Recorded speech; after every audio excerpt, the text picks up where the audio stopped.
नमस्कार, बहुत स्वागत है आप सभी का।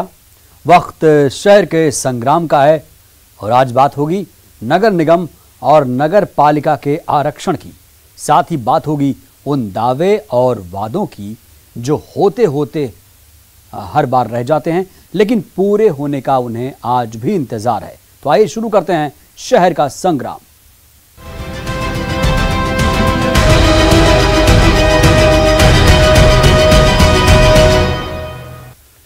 तारीखों का ऐलान तो नहीं हुआ, लेकिन तैयारियां तेज हो गई हैं। 16 सीटों के लिए आरक्षण का ऐलान कर दिया गया है, जिसके बाद जीत के दावे भी शुरू हो गए।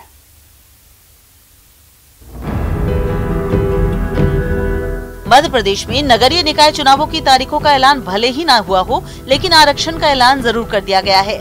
खास बात ये है कि भोपाल को ओबीसी वर्ग के लिए आरक्षित कर दिया गया है। जैसा कि शुरू से ही कहा जा रहा था कि राजधानी भोपाल में अगला महापौर ओबीसी वर्ग से होगा। संभावना ये भी थी कि ये पद ओबीसी महिला के लिए आरक्षित हो जाए, और हुआ भी ऐसा ही। चक्रानुक्रम का पालन करते हुए भोपाल सतना ओबीसी के लिए स्वमेव हो गई, और उसके बाद रतलाम और खंडवा हमारी ओबीसी लॉट से निकल गई। अब हमारे पास 4 आपके ये ओबीसी के लिए आरक्षित हो। वो भोपाल खंडवा महिला हो जाएंगी और सतना रतलाम मुक्त हो जाएंगी। के लिए जाएंगी अनारक्षित में वो है सागर, बुरहानपुर, ग्वालियर, देवास और कटनी। भोपाल और खंडवा में अगली महापौर ओबीसी महिला होगी, जबकि ग्वालियर, देवास, बुरहानपुर, सागर और कटनी में अनारक्षित महिला महापौर बनेंगी। वहीं इंदौर, जबलपुर, रीवा और सिंगरौली महापौर का पद अनारक्षित हो गया है। तो चलिए ग्राफिक्स के जरिए जानते हैं कि कौन सीट किसके खाते में जाने वाली है।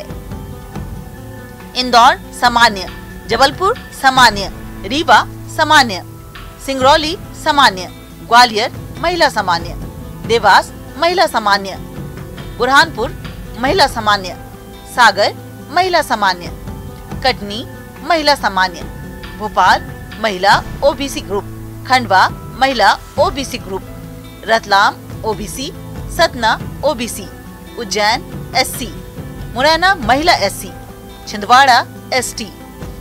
आरक्षण की घोषणा होते ही चुनावी सरगर्मी भी तेज हो गई है। मंत्री विश्वास सारंग ने कहा कि आरक्षण के हिसाब से बीजेपी निकाय चुनाव के लिए तैयारी करेगी।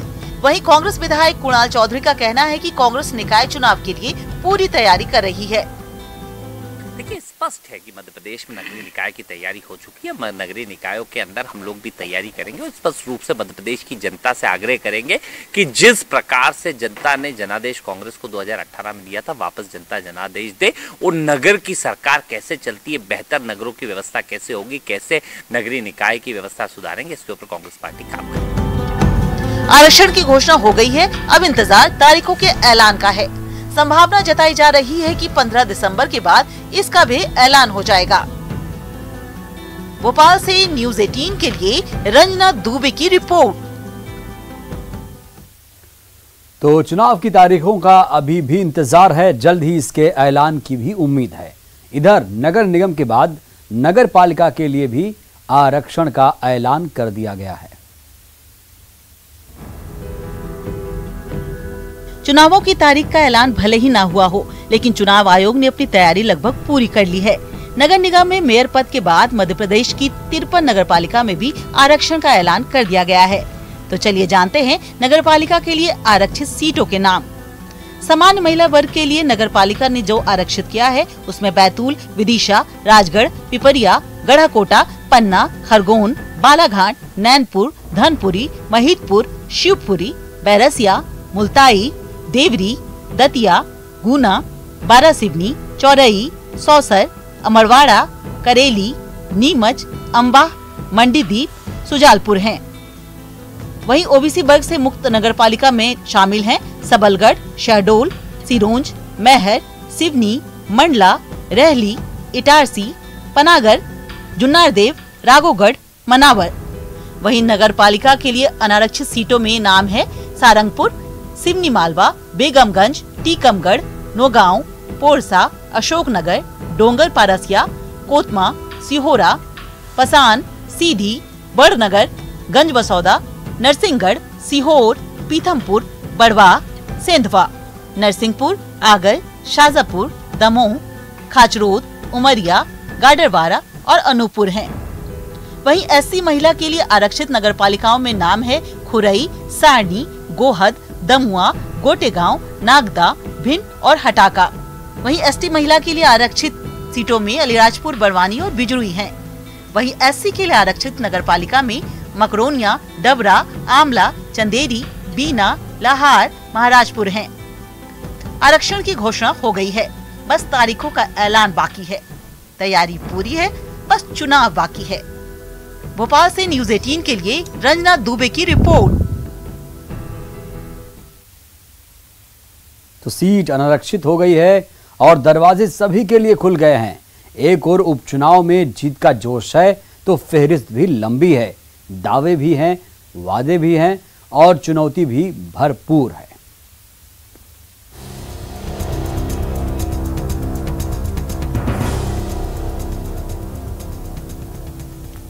इंदौर नगर निगम को महापौर के लिए अनारक्षित कर दिया गया है, जिसके बाद सभी के लिए दरवाजे भी खुल गए हैं और इसके साथ ही बीजेपी और कांग्रेस में दावेदारी भी शुरू हो गई है। बीजेपी की ओर से दौड़ में मधु वर्मा, जीतू जिराती, रमेश राठौर सहित कई दावेदार शामिल हैं। तो मंत्री पद से महरूम विधायक रमेश मंदोला का नाम भी मेयर के लिए फाइनल हो सकता है। इंदौर विकास प्राधिकरण के अध्यक्ष रह चुके और राव के टिकट से वंचित किए गए मधु वर्मा भी चुनाव लड़ सकते हैं। वहीं जीतू जिराती, गोपी नेमा और सुदर्शन गुप्ता भी दौड़ में हैं। तो चलिए आपको बताते हैं बीजेपी से मेयर पद के दावेदार कौन कौन हैं। रमेश मंदोला विधायक, मधु वर्मा पूर्व आईडीए अध्यक्ष, जीतू जिराती पूर्व विधायक, रमेश राठौर पूर्व पार्षद, सुदर्शन गुप्ता पूर्व विधायक, गोपी कृष्ण नेमा पूर्व विधायक। बीजेपी में दावेदारों की लिस्ट लंबी है तो कांग्रेस भी पीछे नहीं है। हालांकि कांग्रेस की ओर से महापौर के लिए जिताऊ चेहरे की तलाश जारी है। पहले आजमाए जा चुके चेहरों को इस बार मौका नहीं मिलेगा। दोनों विधायक विशाल पटेल और संजय शुक्ला दावेदारों की दौड़ में शामिल हैं। वहीं राऊ के विधायक और पूर्व मंत्री जीतू पटवारी भी महापौर का चुनाव लड़ने को इच्छुक बताए जा रहे हैं। एक नाम छोटे यादव का भी चर्चा में है।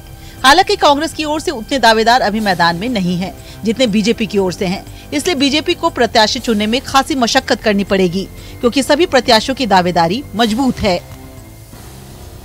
तो चलिए आपको बताते हैं कांग्रेस की फहरिस्त में दावेदार कौन कौन हैं।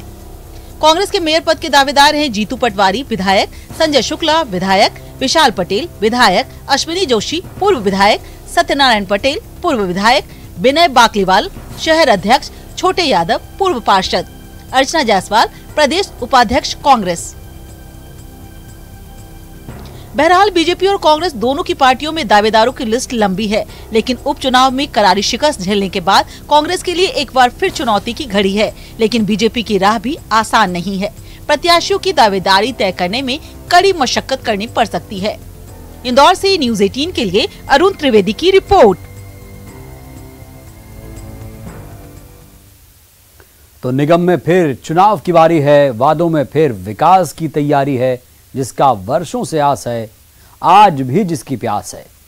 सूरत बदलने की दरकार है, लोगों की उम्मीद अभी भी बरकरार है।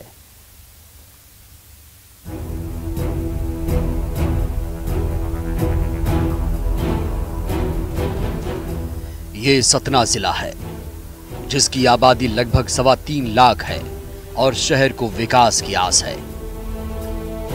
और इस आस के साथ 1996 में नगर निगम का गठन भी हुआ।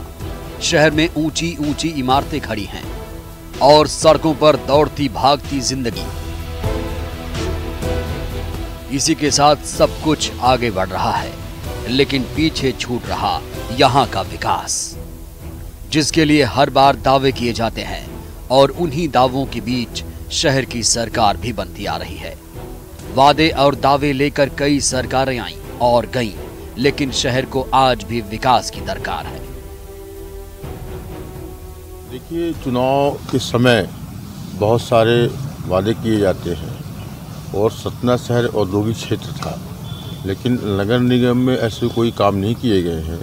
चाहे रोड हो, चाहे नाली हो, चाहे प्रकाश हो, लाइट की बात हो, यहाँ पे सिर्फ खाने पीने की व्यवस्था रहती है कि नगर निगम में कैसे इसमें कमीशन खोरी की जाए, पैसे कैसे दुरुपयोग हो। ये सिर्फ देखिए पेवर लग रहे हैं, ये धंस रहे हैं। आरसीसी है तो बैठ गई। स्थानीय स्तर के जो प्रशासक हैं उनके द्वारा कोई प्रयास नहीं किया जा रहा है। मैं लगभग यहाँ 30-35 साल से हूँ। विकास तो हुआ है, नो डाउट। मध्य प्रदेश में 15 साल से बीजेपी की गवर्नमेंट है, यहाँ पे विकास तो हुआ है, लेकिन जिस स्तर पे विकास होना चाहिए, यहाँ फ्लाईओवर का प्रॉब्लम है। पहले 3 साल से फ्लाईओवर बन रहा है, उसमें कोई डेवलपमेंट नहीं है। सफाई और डेवलपमेंट के नाम पे कुछ नहीं। अभी विधायक मत से इसमें ओपन जिम लगाया गया है, उसका लाभ नहीं ले पाते लोग, सिर्फ वो देखने के लिए लगाया गया है, और वो भी नगर निगम की जो भी आ रहे हैं वो नगर निगम की आमदनी के लिए लगा दिया गया है। अभी तक जो महापौर हुए उन्होंने कोई काम नहीं किया, सिर्फ भ्रष्टाचार के अलावा। महापौर पढ़ा लिखा और अच्छा योग्य व्यक्ति होना चाहिए जो शहर का विकास करे। आज हमारे शहर की स्थिति है कि जो पेवर्स लग रहे हैं रोडों में प्रदूषण को हटाने के लिए, वो ज़्यादा प्रदूषित हैं और ठीक ठाक काम भी नहीं कर रहे। 1996 में नगर निगम के गठन के बाद कांग्रेस से राजा राम त्रिपाठी, निर्दलीय डॉक्टर VL यादव और इसके बाद बीजेपी से विमला पांडे महापौर के लिए निर्वाचित हुई।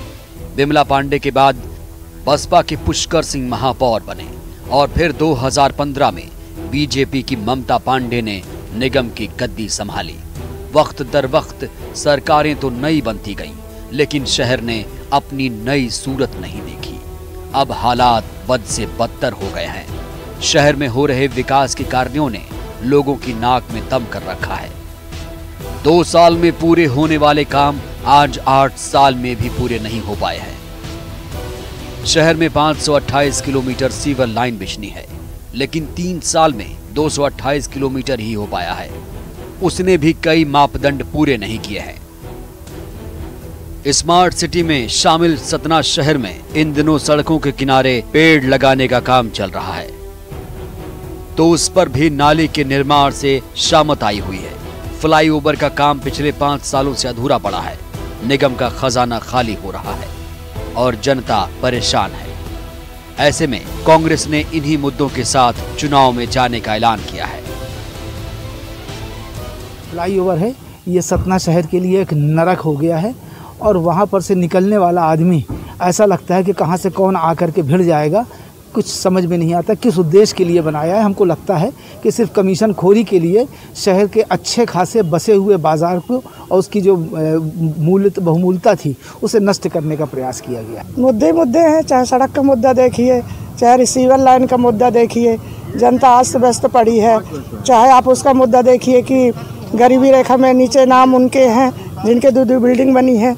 गरीबी रेखा में नाम उनका होना चाहिए, जो बेरोजगार हैं, जो बेघर वाले हैं, उन लोगों को होना चाहिए, लेकिन ऐसा तो कुछ हुआ नहीं है।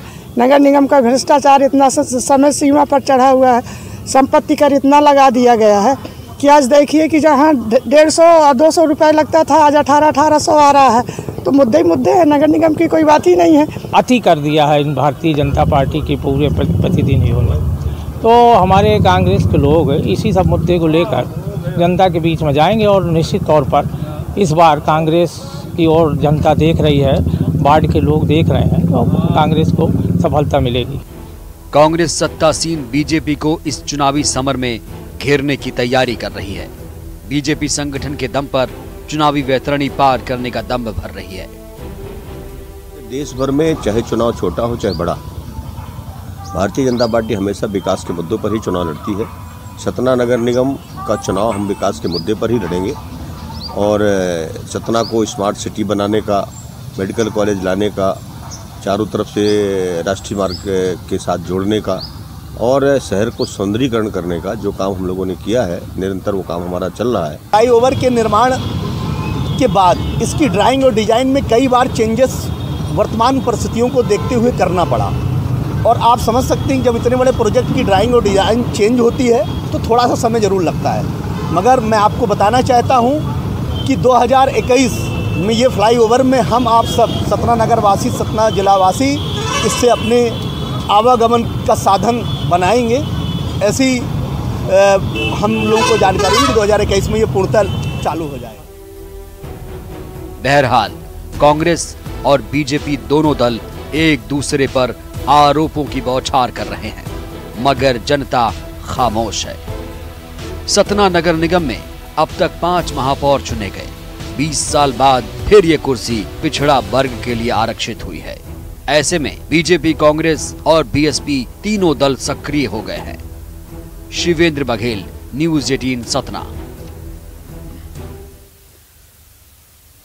शहर का संग्राम में वक्त एक छोटे से ब्रेक का।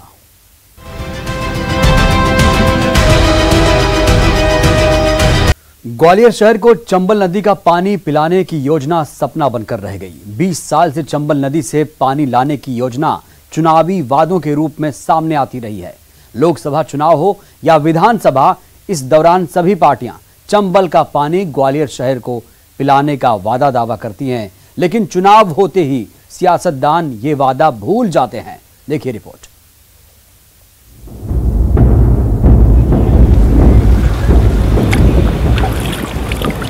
ग्वालियर शहर की प्यास बुझाने के लिए 100 साल पहले तिघरा डैम बनाया गया था। इससे उस समय शहर की 80,000 आबादी तक पीने का पानी पहुंचाया जाता था। मौजूदा समय में ग्वालियर की आबादी 14 लाख है। शहर में रोजाना 16 करोड़ लीटर पानी की जरूरत है। ऐसे में तिघरा डैम से उतना पानी नहीं मिल पा रहा कि जिससे पूरे शहर की प्यास बुझ सके।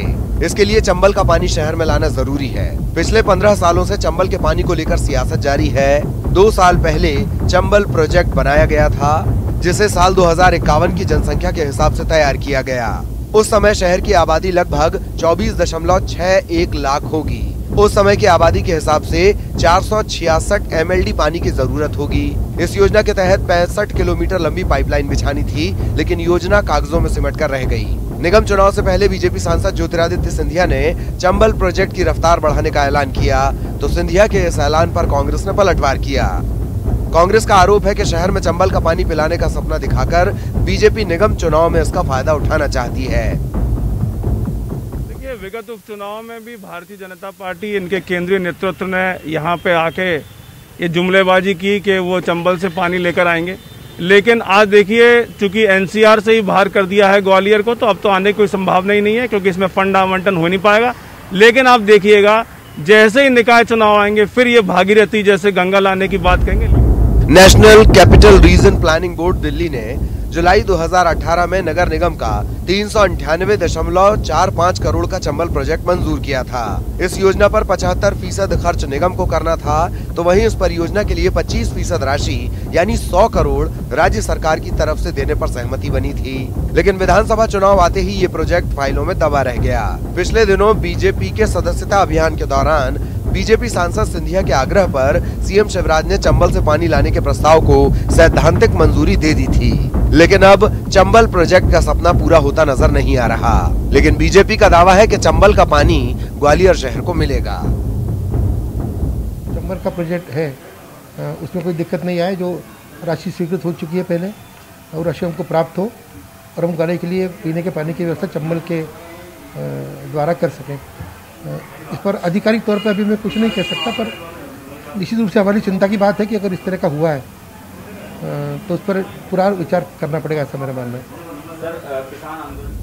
20 सालों से चंबल के पानी का सपना देख रहे ग्वालियर के लोगों को निगम चुनाव के बाद चंबल का पानी नसीब होगा या नहीं, ये तो आने वाला वक्त ही बताएगा। लेकिन निगम चुनाव में चंबल प्रोजेक्ट बीजेपी और कांग्रेस दोनों के लिए बड़ा मुद्दा रहेगा। सुशील कौशिक, न्यूज 18 ग्वालियर। तो शहर का संग्राम में आज के लिए बस इतना ही। दीजिए इजाजत, नमस्कार।